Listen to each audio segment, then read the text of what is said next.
Auto চলে এসেছে কালু দাদা। তাই নাকি? শোনো তো দাদা, আমরা একটু পাহাড়িয়া বন ঘুরতে যাচ্ছি, ফিরতে একটু দেরি হবে, তাই তুমি কয়েকদিন আমাদের বাড়িতেই থেকো। তা না হলে বাড়িতে কোনো চোর আসতে পারে, বুঝেছো? আচ্ছা ঠিক আছে। এরপর কালু ও কাকুলি অটোতে উঠে পাহাড়িয়া বনের উদ্দেশ্যে চলে যায়। আর কিছু দূর যাওয়ার পর হঠাৎ করে অনেক জোরে বৃষ্টি শুরু হয়ে যায়। এই ঝড় বৃষ্টিতে আর সামনে যাওয়া যাবে না দাদা, তোমরা বরং আশেপাশের কোনো বাড়িতে আশ্রয় নাও, আর আমিও আমার অটোটা একটা সুরক্ষিত জায়গায় রেখে আসি। কি কাণ্ড, এটা আমরা কোন জায়গায় চলে এসেছি? আর এই ঝড় বৃষ্টির সময় আমাদের কে আশ্রয় দিবে বলো তো? এই যে অটোওয়ালা, তুমি বরং কোনো একটা বড় বাড়ি দেখে আমাদের নামিয়ে দিয়ে এসো। এই জায়গায় কোনো বড় বাড়ি পাওয়া যায় না, কেননা এখানকার সবাই অনেক গরিব। তবে এক ধনী পাখি আছে, কিন্তু ওর তো সামান্য একটা বাঁশের বাড়ি। তাহলে তুমি আমাদের ওই ধনী পাখির বাড়িতেই নিয়ে চলো। এরপর কবুতর কালু ও কাকুলিকে একটা বাঁশের বাড়ির সামনে রেখে চলে যায়। বাড়িতে কেউ আছো? তাড়াতাড়ি দরজাটা খোলো, আমরা যে ঝড় বৃষ্টিতে ভিজে যাচ্ছি। বাড়িতে কেউ আছো? কালুর ডাক শুনে ঘর থেকে টুনি বের হয়ে আসে। এসো দাদা, তোমরা ঘরের ভিতরে এসো।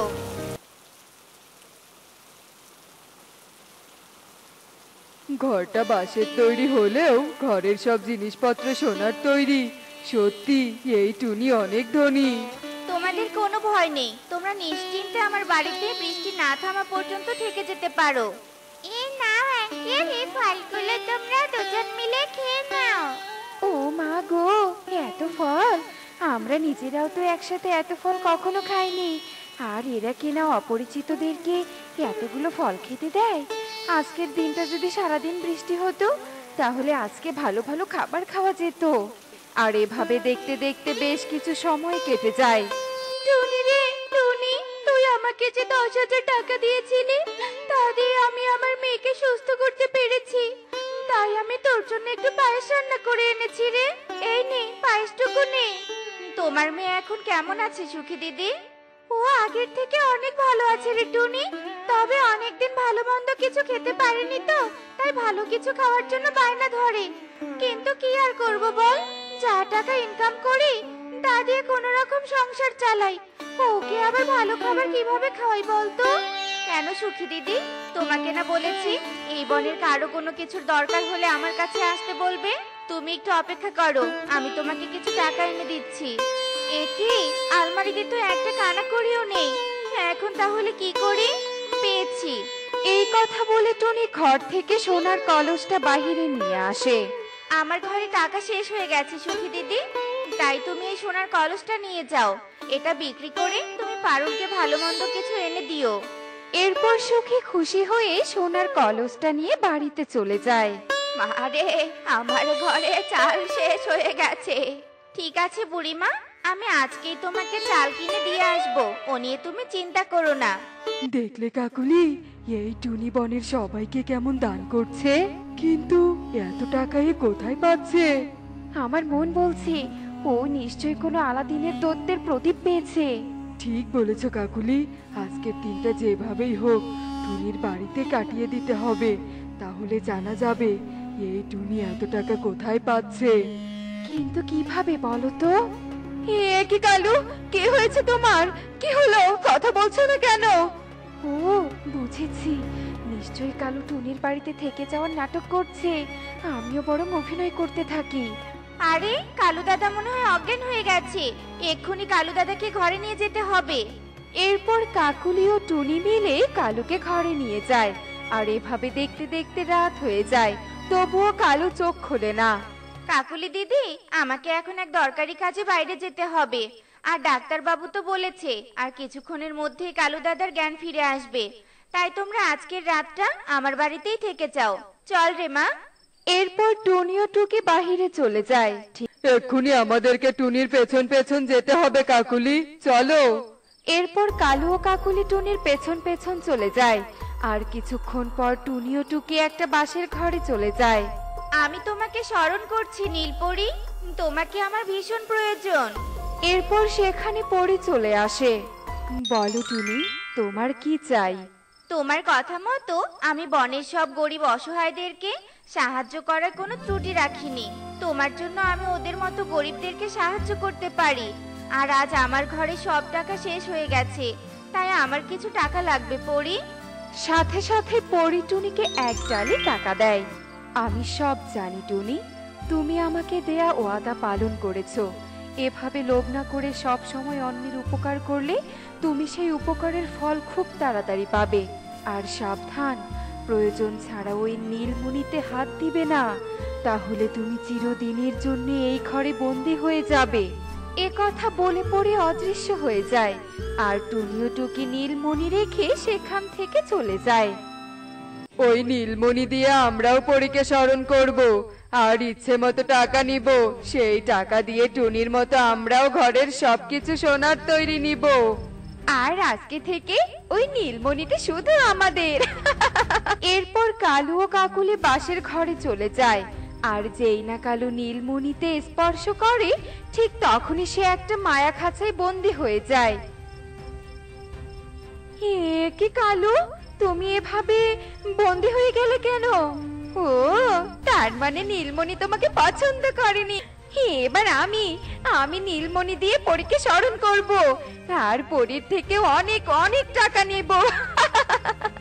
এই কথা বলে কাকুলি যেই না নীলমণি স্পর্শ করে, সাথে সাথে কালুর মতো সেও মায়া খাঁচায় বন্দি হয়ে যায়। ঠিক তখনই সেই পরী তাদের সামনে এসে যায়। লোভী পাখির দল, তোদের সাহস হয় কি করে আমার মায়া ঘরে খারাপ মতলবে প্রবেশ করার? তাছাড়া তোরা আমার মায়াবাসের ঘরের সন্ধান জানলি কিভাবে? সত্যি করে বল, তা না হলে এক্ষুনি তোদের। না না, তুমি আমাদের মেরো না। বলছি বলছি, সব বলছি। তারপর কালু ও কাকুলি পরীকে সব কথা খুলে বলে। এই নীলমণি স্পর্শ করার ক্ষমতা আমি শুধুমাত্র টুনিকে দিয়েছি, কারণ সে অনেক সৎ আর ভালো মনের পাখি। সে নিজে না নিয়ে বনের গরিবদেরকে দান করেছে। সে চাইলেই নীলমণি নিয়ে পালিয়েও যেতে পারত, কিন্তু সে তো করেনি। তাই এই নীলমণি আমি টুনিকে দিব। আর তোরা আমার থেকে অকারণে টাকা নিতে এসেছিলি, তাই না? তাহলে থাক এখানে সারা জীবন বন্দী হয়ে। এরপর পরে অদৃশ্য হয়ে যায়। আর এভাবে দেখতে দেখতে বেশ কিছুদিন কেটে যায়। এদিকে টুনি আবারও বাসের ঘরে এসে যায়। এ কি, তোমরা এখানে কি করছো? আর তোমরা এভাবে বন্দি হয়ে আছো কেন? আমি বলছি টুনি। এরপর পরি টুনিকে সব কথা খুলে বলে। তুমি আমার পরীক্ষায় সফল হয়েছো টুনি, তাই আজ থেকে এই নীলমণিটা তোমার। তুমি এর কাছ থেকে যা ইচ্ছে নিতে পারবে, প্রয়োজনে তুমি বাড়িতেও নিয়ে যেতে পারবে। এ কথা বলে পরি অদৃশ্য হয়ে যায়। আর কালু ও কাকুলি সেখানে বন্দি জীবন কাটাতে থাকে। দেখলে তো বন্ধুরা, ধৈর্যের ফল সবসময় মিষ্টি হয়, আর লোভের পরিণতি খুবই ভয়াবহ হয়। তাই আমাদের লোভ না করে টুনির মতো ধৈর্য ধরা উচিত। এমনই সব মজার মজার শিক্ষণীয় টুনি পাখির গল্প দেখতে আমাদের সাথেই থেকো। আর গল্পটি কেমন হয়েছে তা কমেন্টে জানাতে ভুলো না কিন্তু। Bye bye.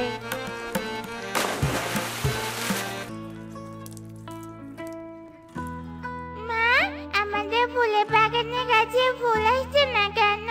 ফুল আসলে বাগানটা কত না সুন্দর দেখা যাবে। আসবে রে মা, দেখছিস না ফুলের কলি এসেছে, আর কয়েকদিনের মধ্যে গাছে ফুল ফুটবে। আর ফুলের মালা বিক্রি করে কিন্তু আমাকে স্কুল ব্যাগ কিনে দিবে। স্কুলে সবাই স্কুল ব্যাগ আছে, শুধু আমারই নেই। আমাকে থেকে সবাই অনেক মজা নেয়। হ্যাঁ রে মা, তোকে স্কুল ব্যাগ কিনে দিব। আর কটা দিন কষ্ট কর, ফুলগুলো ফুটলেই তোকে আর স্কুলের কেউ অপমান করতে পারবে না। সত্যি বলছো মা? কি মজা, কি মজা, আমার স্কুল ব্যাগ হবে। এসব বলে টুকি খুশিতে নাচতে নাচতে সেখান থেকে চলে যায়। আর এভাবেই বেশ কয়েকদিন কেটে যায়। আর টুনির ফুলের বাগানে অনেক ফুল ধরে। বাগানে তো সব ফুল ফুটেছে, যাই তাড়াতাড়ি এবার বাজার থেকে সুতা কিনে নিয়ে আসি। ফুলের মালা গেঁথে আবার বাজারে নিয়ে যেতে হবে। ওই তো একটা ফুলের বাগান দেখা যাচ্ছে। আমি বরং সোনার জাদুর কাঠিটা ওই ফুলের বাগানে লুকিয়ে রেখে আসি, তাহলে খুব সহজেই কাঠিটা খুঁজে বের করতে পারবো। এরপর পরে ফুলের বাগানে চলে আসে। আর মাটি খুঁড়ে সোনার কাঠিটা পুঁতে রেখে সেখান থেকে চলে যায়। আর তখনই দূর থেকে কালু কাকুলি সবটা দেখে ফেলে। কি কাকুলি, টুনির ফুলের বাগান থেকে তো পরি উড়ে গেল। আমার মনে হচ্ছে পরিটা টুনিকে স্বর্ণমুদ্রার কলস দিয়ে গেল। হ্যাঁ কালু, তাই হতে পারে। চলো তাড়াতাড়ি আমরা বাগানে গিয়ে স্বর্ণমুদ্রার কলসটা নিয়ে আসি।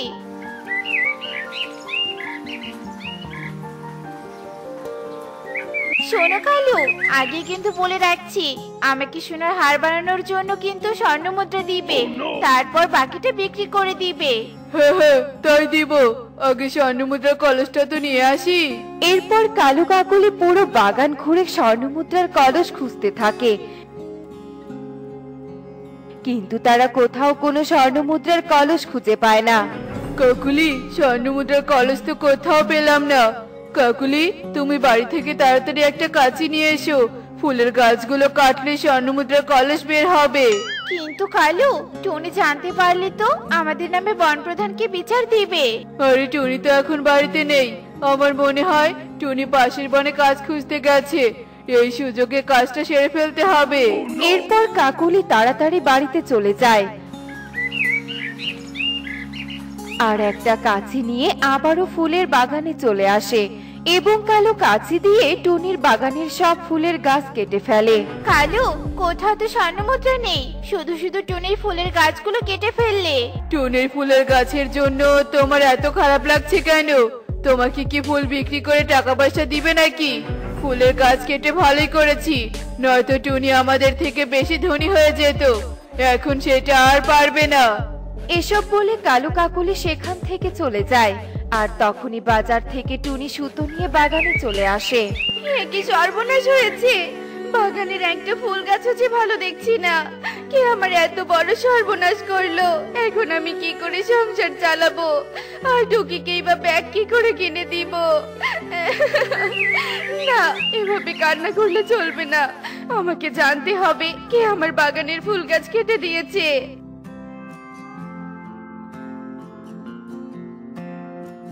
কবুতর দাদা, আমার ফুলের বাগানের আশেপাশে তুমি কাউকে যেতে দেখেছো? না রে টুনি, আমি তো কাউকে যেতে দেখিনি। কেন রে, কি হয়েছে? তারপর টুনি কবুতরকে সব কথা খুলে বলে। আমি তোকে একটা বুদ্ধি দেই, তুই তান্ত্রিক বাবাকে বাগানে নিয়ে আয়, তাহলে আসল চোরকে ধরতে পারবি। হ্যাঁ কবুতর দাদা, তুমি একদম ঠিক বলেছো, আমি সেটাই করব। তারপর টুনি তান্ত্রিকের খুঁজে বেরিয়ে পড়ে আর খুঁজতে খুঁজতে সে জঙ্গলের ভেতরে গিয়ে তান্ত্রিককে খুঁজে পায়। তান্ত্রিক বাবা, আমাকে সাহায্য করুন।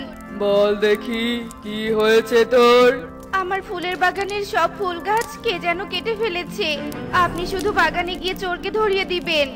আচ্ছা ঠিক আছে, তুই বাগান থেকে এক মুঠো মাটি নিয়ে আয়, তারপর আমি ধ্যান করে দেখছি কে তোর এত বড় সর্বনাশ করেছে। আচ্ছা ঠিক আছে তান্ত্রিক বাবা, আমি এক্ষুনি নিয়ে আসছি।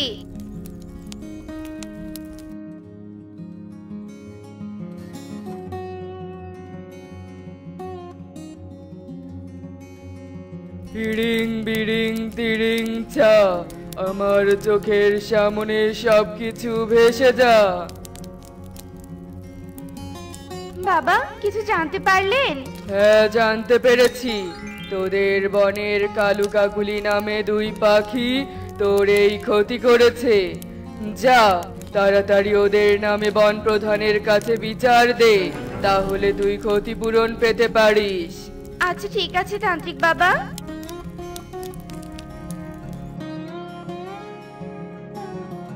আরে টুনি, কি হয়েছে? হঠাৎ তুই আমার বাড়িতে? তারপর টুনি ঈগলকে সব কথা খুলে বলে। চিন্তা করিস না, আমি ওই কালু কাকুলিকে উচিত শিক্ষা দিব। চল তাহলে কালুর বাড়িতে যাওয়া যাক।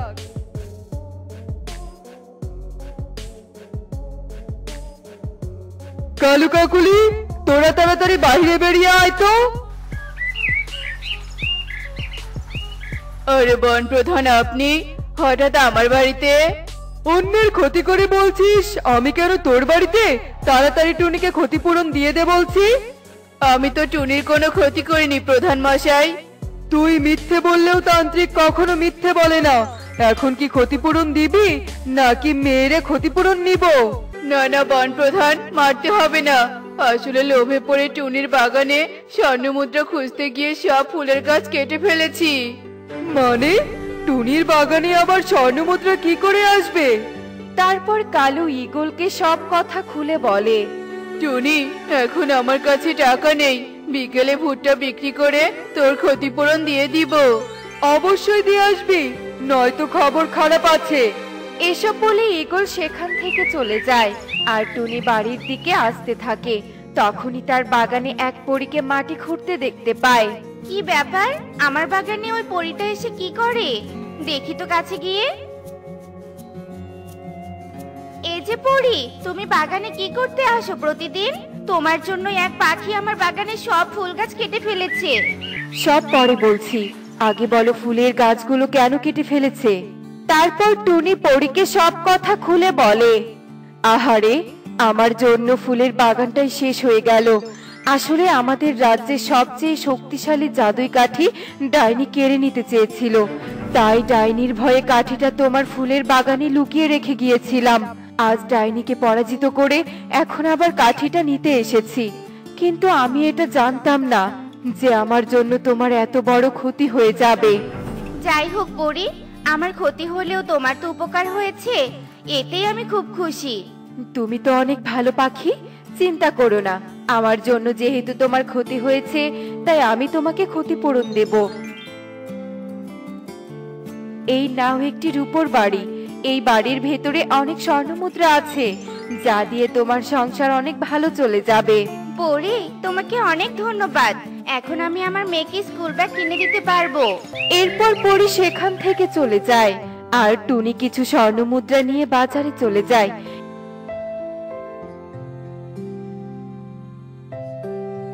আর স্বর্ণমুদ্রা বিক্রি করে টুকির জন্য স্কুল ব্যাগ নিয়ে বাড়িতে চলে আসে।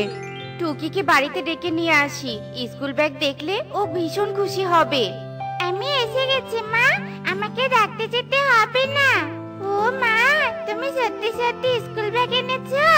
তার মানে ফুলের মালা বিক্রি করেছো, তাই না? সে অনেক কথা রে মা, আগে ব্যাগটা ভালো করে দেখ তো তোর বইগুলো ধরবে কিনা, তারপর সবটা বলছি। আমার সব বই এই ব্যাগে ধরবে মা?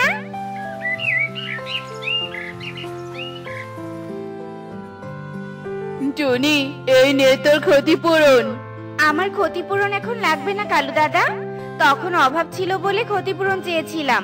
সৃষ্টিকর্তার ইচ্ছায় এখন আমার কোনো অভাব নেই, তাই টাকাগুলো তোমার কোনো কাজে লাগিও, কেমন? সত্যি টুনি, তুই অনেক ভালো মনের পাখি। আমি তোকে হিংসা করতাম যেন তুই আমার থেকে ধনী হতে না পারিস, আর তোর এত ক্ষতি করার পরেও তুই ক্ষতিপূরণ না নিয়ে ভালো ব্যবহার করছিস। আমাকে ক্ষমা করে দিস টুনি, আমিও তোর মতো সৎ পাখি হব। কিন্তু এই রূপোর বাড়ি কোথায় পেলি রে টুনি? এরপর টুনি কালুকে সব কথা খুলে বলে আর সব শুনে কালু সেখান থেকে চলে যায়। দেখলি তো বন্ধুরা, সৃষ্টিকর্তার সহায় থাকলে কেউ কখনো কারো ক্ষতি করতে পারে না। এমনই সব মজার মজার শিক্ষণীয় টুনি পাখির গল্প দেখতে আমাদের সাথেই থেকো। আর গল্পগুলো কেমন হয়েছে তা কমেন্টে জানাতে ভুলো না কিন্তু। Bye bye.